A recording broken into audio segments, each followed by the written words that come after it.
고마우신 하나님, 어느덧 한 해의 반을 지나가고 있습니다. 작년부터 시작된 코로나로 인해 많은 어려움과 함께 올해의 시작도 질병으로 시작했기에 마음에 많은 불편함이 있었지만, 그럼에도 반년을 지나면서 돌아볼 때에 하나님의 은혜가 아니었다면 이 생명이 얼마나 덧없을까 생각하며 지금까지 베풀어 주신 주의 은혜와 복에 감사와 영광을 올려드립니다. 특히 이 새벽을 깨우며 이 시간 오직 하나님만 바라며 주의 뜻을 구하고 주의 영광을 구하오니 이 시간에도 친히 임재하여 주셔서 우리의 연약함과 부족함을 하늘의 복으로 충만케 하시고 성령의 능력으로 이끌어 주시옵소서. 백신과 치료제를 통해 코로나의 위협에서 점차 나아진다고는 하지만 여전히 언제 회복될지 모를 일상이 그립습니다.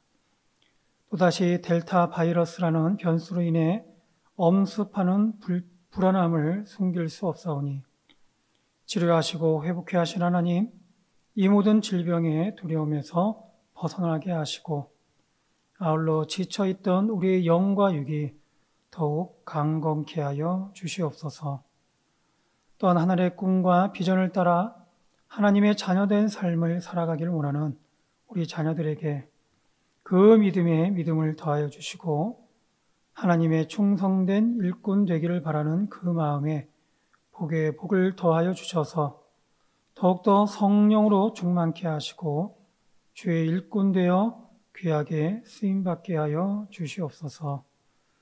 무엇보다 지금도 아픔이 있어 힘들어하는 성도와 여러모로 수술을 준비하거나 치료 중에 있는 성도까지 하나님의 역사하심을 통해 날마다 하나님의 동행하심과 주의 인도하심으로 승리케 해 주시옵시고 회복과 나음이 있게 하여 주시옵소서.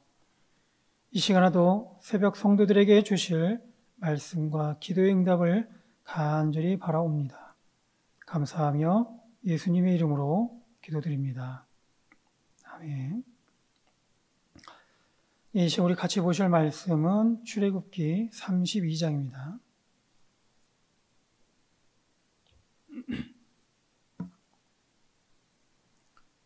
출애굽기 32장 1절로 14절까지 말씀을 함께 보겠습니다.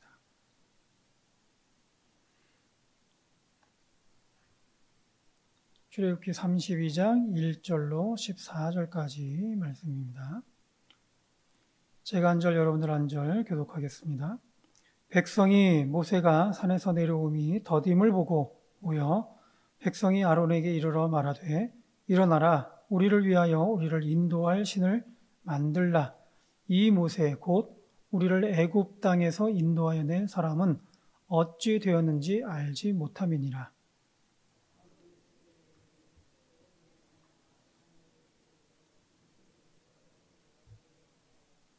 모든 백성이 그 귀에서 금고리를 빼어 아론에게로 가져가매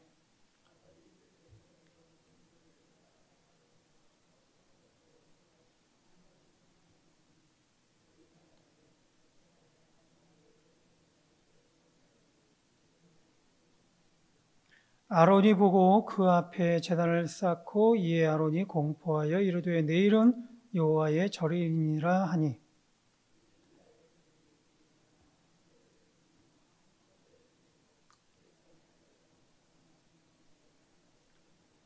여호와께서 모세에게 이르시되 너는 내려가라. 내가 애굽 땅에서 인도하여 낸 내 백성이 부패하였도다.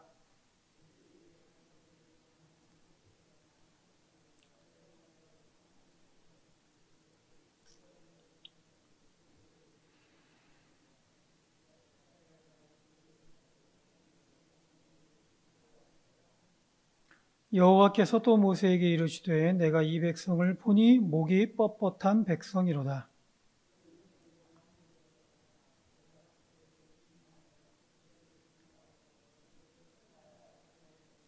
모세가 그의 하나님 여호와께 구하여 이르되 여호와여 어찌하여 그 큰 권능과 강한 손으로 애굽 땅에서 인도하여 내신 주의 백성에게 진노하시나이까.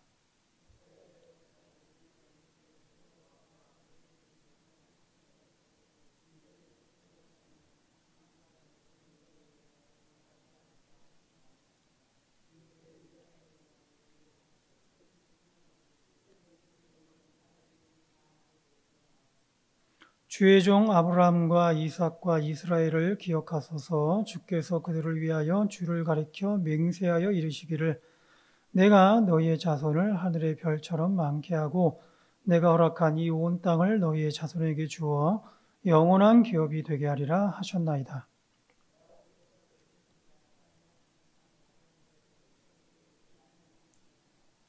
아멘.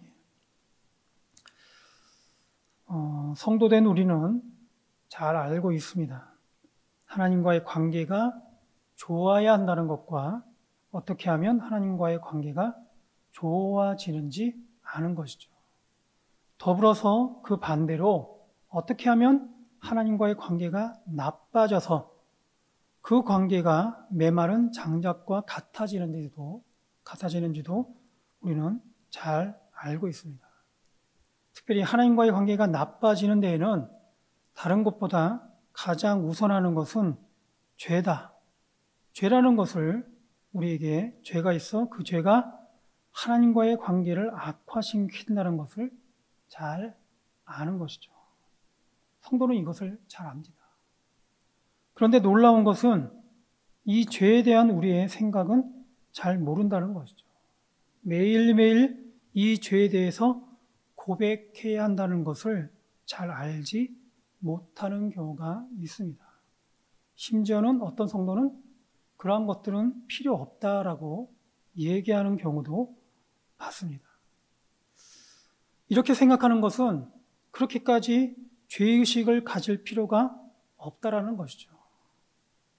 이미 그리스도께서 우리 죄를 위해서 십자가에 죽으셨는데 따라서 이를 감사하면서 기쁨으로 살면 되는 것이지 매일매일 왜 죄의식을 가지고 그래서 그 죄를 매일 고백할 필요가 있겠는가라는 생각을 갖는 겁니다.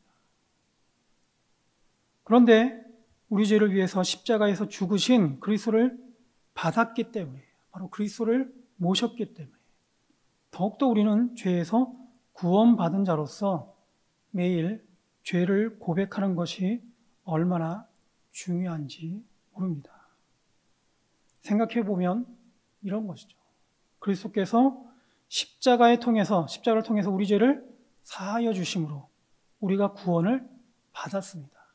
바로 이런 자들이 매일매일 하나님 앞에 죄를 고백하겠는가? 아니면 구원받았음을 알지 못하는 사람들이 구원받았음을 알지 못하는 사람이 죄를 고백하겠는가? 아니면 구원받았음을 아는 사람이 죄를 고백하겠는가를 한번 생각해 보면 과연 우리가 어떠한 성도에 속할 것인가를 알 수가 있는 것이죠. 여러분, 운전을 배우지 못한 사람들은, 즉 운전면허증이 없는 사람은 운전할 생각을 하지 못합니다. 그렇지만 운전할 줄 아는 사람들은 운전하는 것이죠. 운전을 하고 싶든지 안 하고 싶든지 그 기분과는 상관없이 운전하게 되어야 될 상황이 되면 운전을 한다는 거예요. 죄의 용서함을 받은 자는 죄의 용서함을 받은 상태를 잘 압니다. 그때의 감격과 구원에 이르게 되었음을 너무 감사한 바로 그 상태를 우리는 잘 알게 되는 것이죠. 그렇기 때문에 죄가 조금이라도 다시 들어오게 되면 그 죄를 고백하고 용서함을 구하게 되는 것이죠. 이처럼 성도에게 있어 매일 드리는 죄의 고백은 사실은 매우 중요합니다. 마치 온몸을 씻었다 하더라도 자주 손과 발은 씻어줘야 하는 것처럼 성도가 매일 드릴 죄의 고백이 있습니다. 오늘 이스라엘 백성들에게서 우리는 죄의 고백이 왜 매일 필요한지를 알게 됩니다. 성도는 매일 하나님께 자신의 죄를 고백하러 나와야 합니다. 먼저 본문을 보면 1절에 보면 백성이 모세가 산에서 내려오니 더딤을 보고 모여 백성이 아론에게 이르러 말하되 일어나라 우리를 위하여 우리를 인도할 신을 만들라. 이 모세 곧 우리를 애굽 땅에서 인도해낸 사람은 어찌 되었는지 알지 못한다. 라고 백성들이 불만을 제기하고 있습니다. 지금 모세는 하나님으로부터 계명을 받기 위해 시내산에 올라가 있어요. 시내산 정상에 있습니다. 그런데 모세가 올라간 지 한참이 됐습니다. 이때 백성들은 무엇을 했는가? 모세에게 불만을 가지기 시작한 것이죠. 분명 하나님께서 불러서 모세가 시내산으로 갔다는 것을 알면서도 백성들은 모세가 돌아오지 않는 기간에 백성들이 한 것은 불만이었어요. 보통 성도는 자신의 가족이나 같은 교회 성도가 멀리 가게 되면 특별히 기도 제목을 가지고 기도원에 갔거나 기도하러 어딘가를 갔다고 한다면 어떻게 할까요? 같이 기도할 것입니다. 당연히 성도는 기도합니다. 모세가 하나님이 불러 하나님의 말씀을 들으러 갔는데 그리고 하나님을 만나러 간 기간이 점점 더 길어지고 있다면 이때 이스라엘 백성들이 해야 할 것은 기도일 것입니다. 그러나 백성들은 기도하지 않고 오히려 불만을 가진 것이죠. 모세가 올라간 시간이 오래되자 오히려 더 그 불만이 커졌습니다. 걱정하여서 그 모세를 위해서 더 기도하게 된 것이 아니라 이미 가졌던 그 불만으로 인해서 그 시간이 오래되자 더 불만이 커지게 된 것이죠. 그러나 백성들은 더디 내려오는 모세를 그렇게 걱정하기보다는 아론에게 찾아가 바로 그 불만을 터뜨리게 됩니다. 만약에 백성들이 모세가 시내산에 가고 나서 기도하기 시작했다면, 그래서 기도 가운데 역사하시는 하나님께 자신들의 부족함과 그런 죄의 고백을 드렸더라면 이렇듯 백성들에게서 불만이 자라나지는 않았을 것입니다. 지금 이스라엘 백성들이 출애굽하고 나서 모세가 하나님을 뵙기 위해 시내산에 올라간 이 시간은 사실 불만할 그런 시간이 아닙니다. 오히려 기도하는 중에 백성들은 더 감사해야 할 것이죠.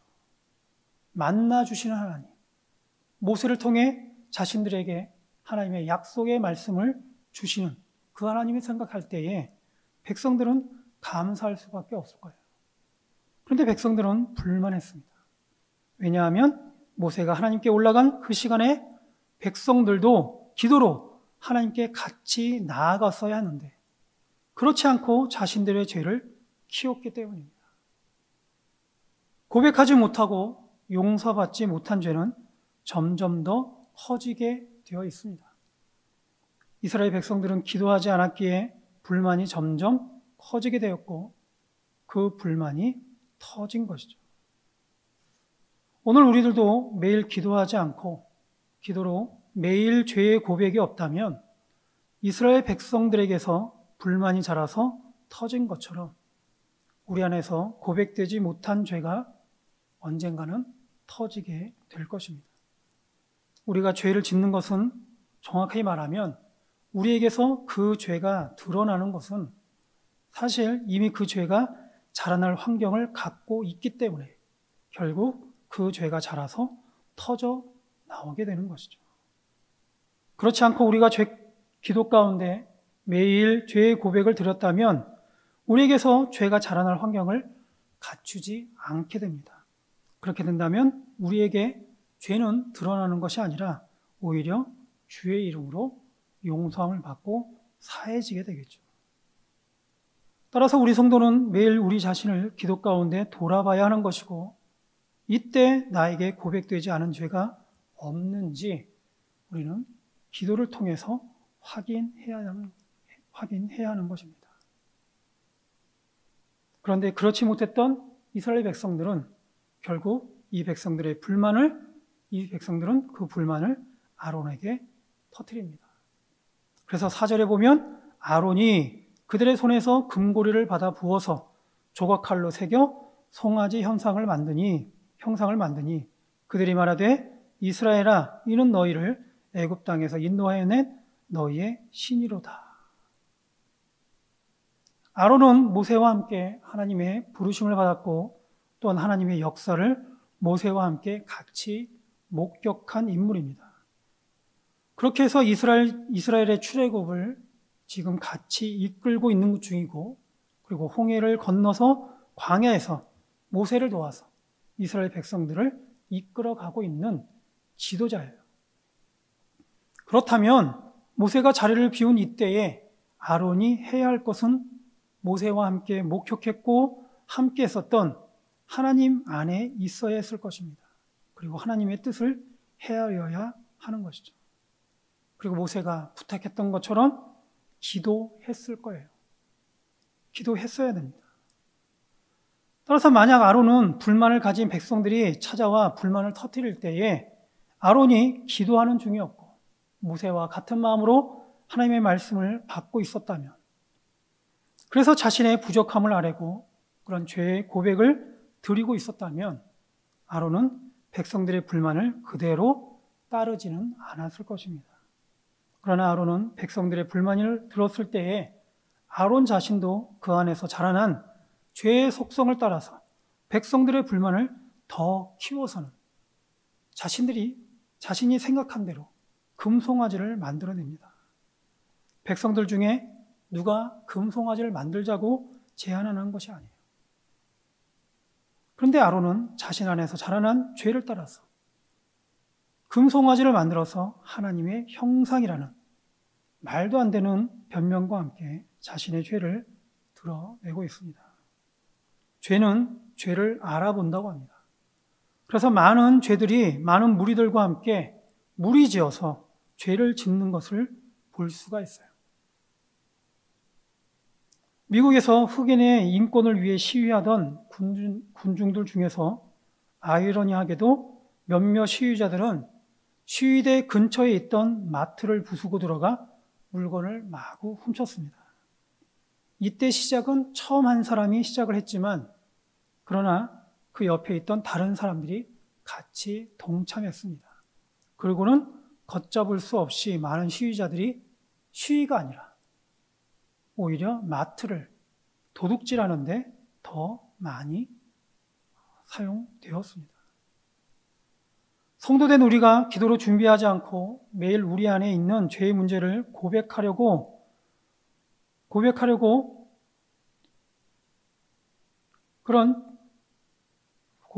하고 해결하지 않는다면 언제든 우리는 우리 안에 있는 죄의 문제에 자극이 오게 되면 그 죄에 동참하게 되는 것이죠.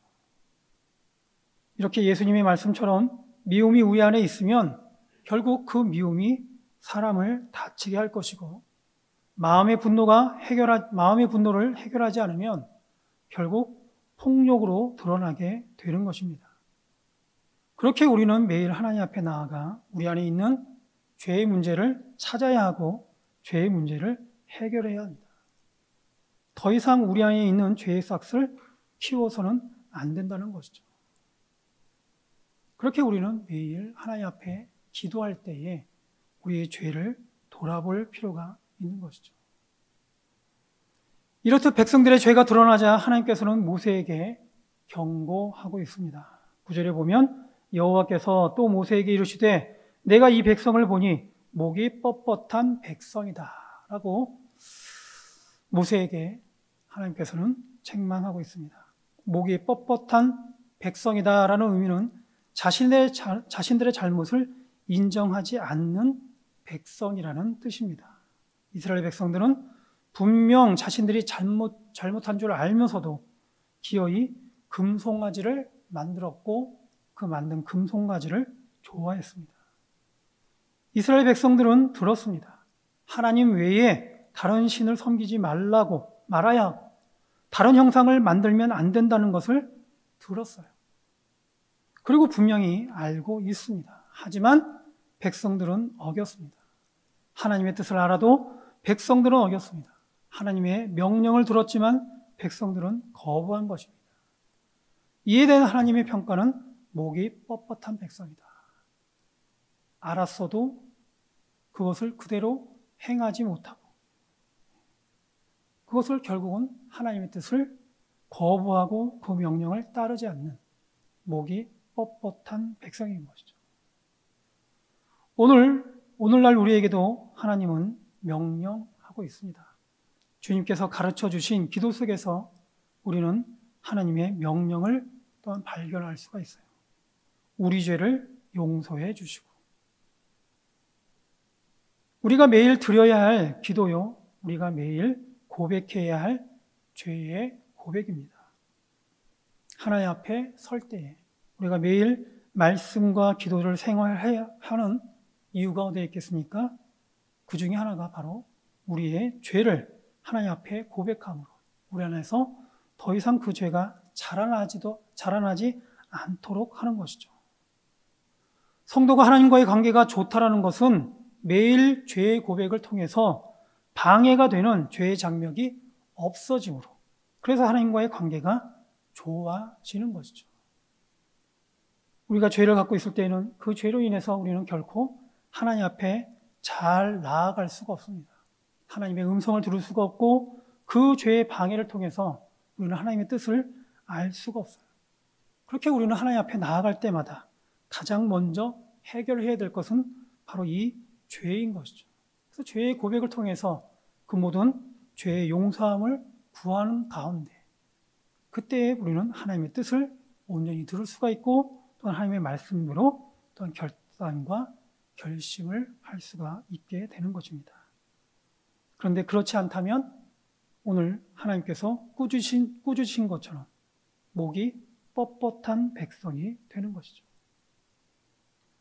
따라서 오늘 이 시간 저와 여러분들은 하나님의 바람과 같이 매일 우리 안에 있는 죄를 방치함으로 결국 터지게 할 것이 아니라 매일 죄의 문제를 해결함으로 하나님의 관계가 더욱 친밀해질 수 있기를, 그래서 늘 하나님과 동행하는 가운데 하나님의 복된 성도가 될 수 있기를 주의 이름으로 축원드립니다. 기도하겠습니다. 오늘도 우리에게 말씀을 통해 깨닫게 하시는 하나님 감사합니다. 주신 말씀과 같이 목이 뻣뻣하지 않게 하시고 우리 안에 죄를 키우지 않게 하시며 죄의 전염이 되지 않게 하셔서 주님께서 가르쳐 주신 기도와 같이 매일 우리의 죄를 용서해 주심으로 오늘도 하나님과 동행하는 가운데 하나님의 복이 되고 기쁨이 되게 하여 주시옵소서. 감사하며 예수님의 이름으로 기도드립니다. 아멘.